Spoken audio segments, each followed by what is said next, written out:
Well, it wouldn't be Christmas without a new Phil Wickham Christmas song. This is a keys tutorial for his Angels Glory to God. It's in the key of A at 118 beats per minute. I'd like to play a little bit of the first part of it through for you just to give you a general idea of how it sounds, and then we'll go into the various instruments, patches, and rhythm components, etc. that make up the song.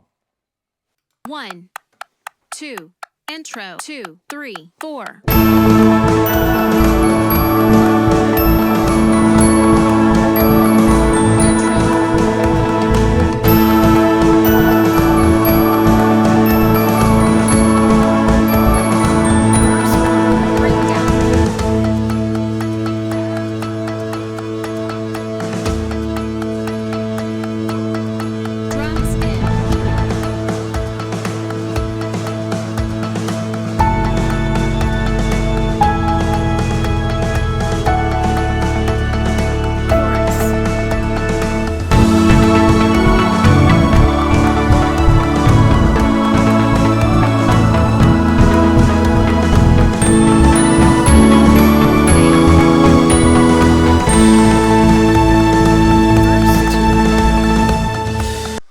Of course, it's a Christmas song, you've got to have bells, and there's this bells patch which I've used from Omnisphere called Chocolate and Toboggans, and it mimics the vocal line.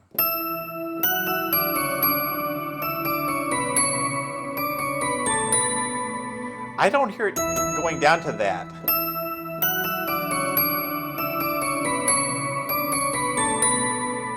But you can do that if you want, of course. The next part, which is option, is I wanted to add that choral vocal line. At your church, you may or may not have a choir, and putting that in just sort of reinforces it. I use a vocal boys choir with an additional octave.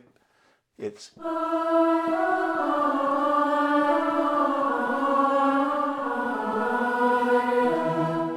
and then I've also added the harmony.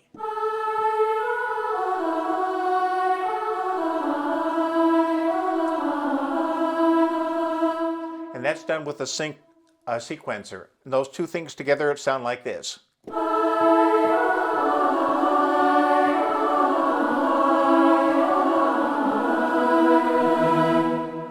So beneath that vocal and bells melody for the Gloria, there's a lot going on. You're just holding these two notes.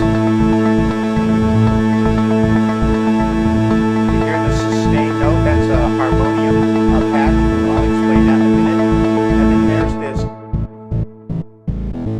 this synthetic bass. There's actually two synth-based patches in this song.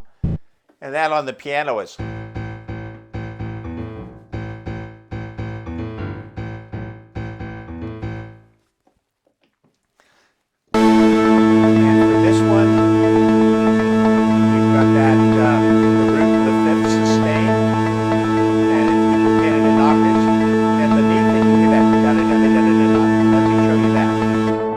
So that sustained patch is made up of three different patch components. Here's the first one. You heard a sort of like a sawtooth that starts and then a sustain. And then we're going to add to that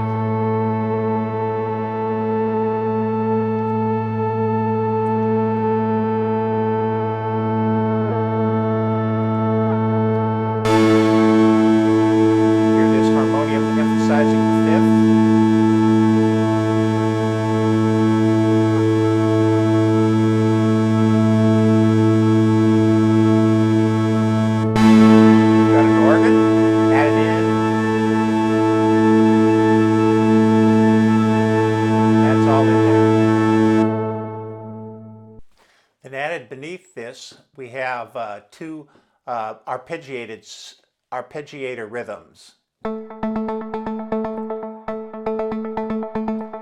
There's actually a dotted eighth note delay on this. And then there's one more that'll be added in.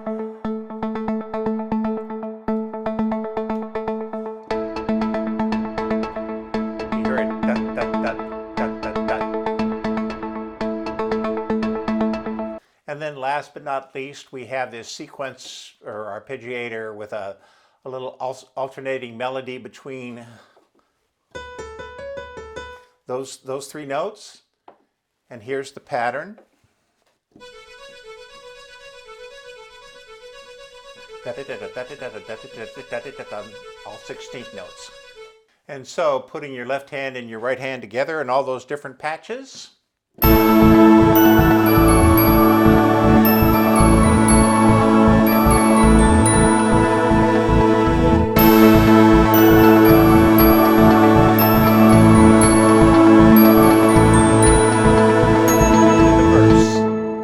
So for verse 1, we take some of those patches from the intro and we play them beneath the lead vocal and the acoustic guitar strumming a rhythm pattern. So you recognize those. Angels we have heard on high, sweetly singing o'er the plain. So that 1, 2, 3. That's a bass. And that's a sustained bass, and then several A's in octaves. Again, all together. Sweetly singing, 1, 2, 3. And then, of course, more of it. And the mountains in reply. And then you have this. Echoing. Hear that organ? That rhythm that you had in the intro, but on a different note. And while that's walking down, your right hand has got this. That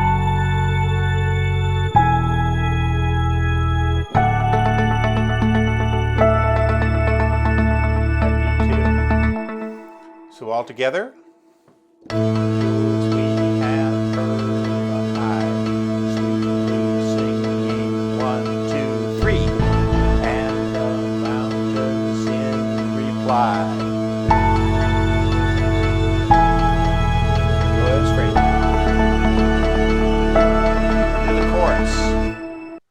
The chorus can be thought of as being divided into two parts, and the reason for that is that some of the rhythm and the chords will change. So we start out with, there are two synth basses. One with that rhythm pattern. One is just a sustain. Da, da, da, da.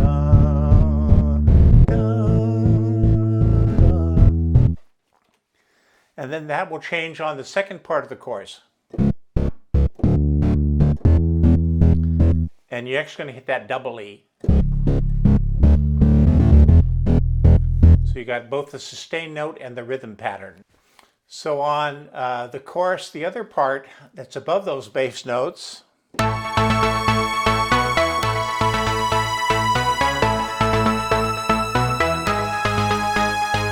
for the first half, you hear two things. You hear that arpeggiated or sequence rhythm, and then you hear just a sustained half note coming down as a sort of like a counter thing.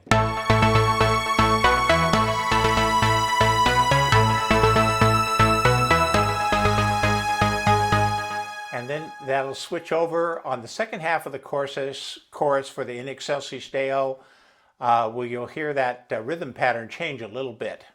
So on the second half of that chorus, you'll hear the rhythm pattern in that low distorted bass, and then the sort of sustained chords of the harmonium.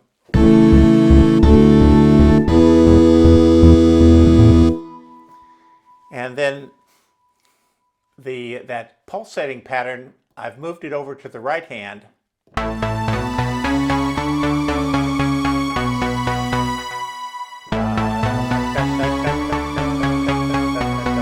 So those two things together. And then to the vamp. And of course, above that is the melody, which is that choir and the organ.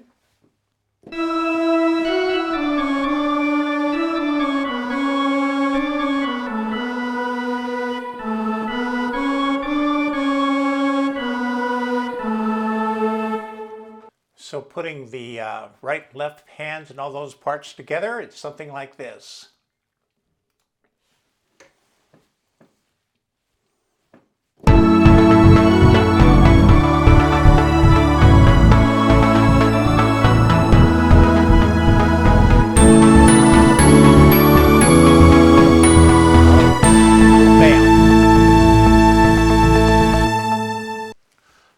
verse 2 is like verse 1, except when you do that descending part starting on an F sharp minor chord, there's a little bit of a rhythm pattern in this.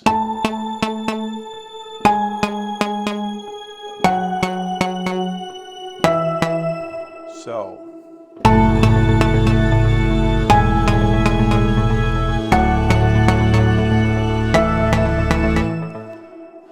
And that's followed by a chorus and a repeat, which are the way you had it before. So let me play through that.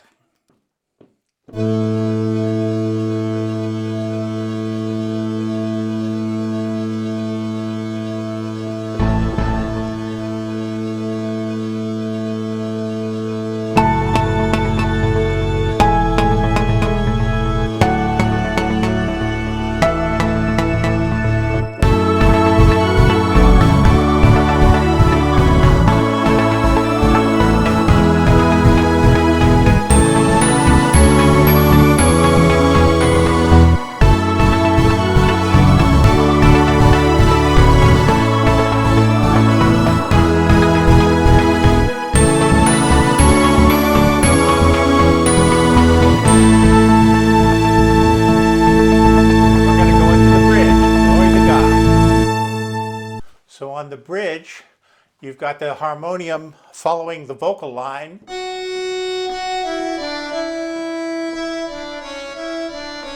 in the highest for all that he's done, his unfailing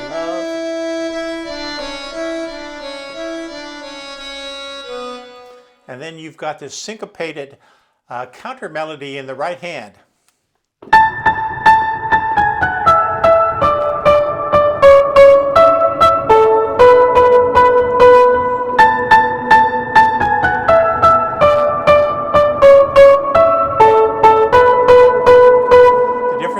First half and that second half is sort of subtle,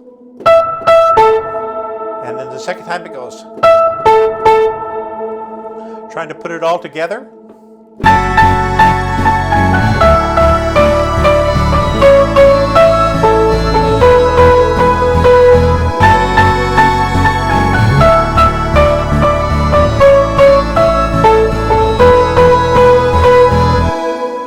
One, two, ready, go.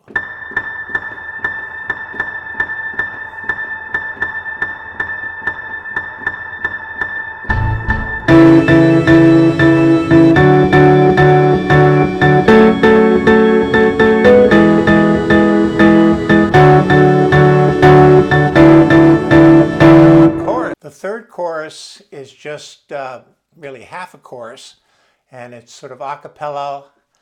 And if you've put in the choir and want to play along, it's the melody you know.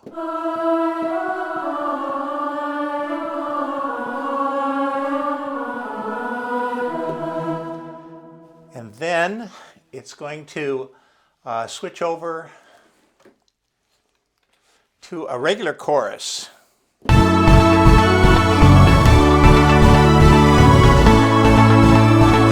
Etc. And it's two halves, and there's a vamp at the end, and then a repeat of the bridge, and it's all as you've heard before. And then you get into the outro, and that's slightly different. So in the outro, the organ comes in very strongly, and the vocal sort of follows with the Gloria, glory to God in the highest. So you've got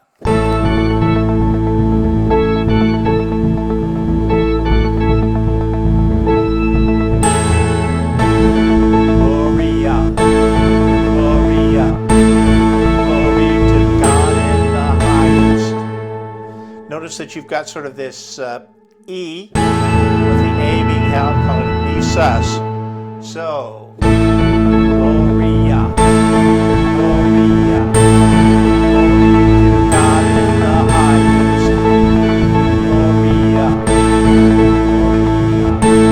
glory to God in the highest.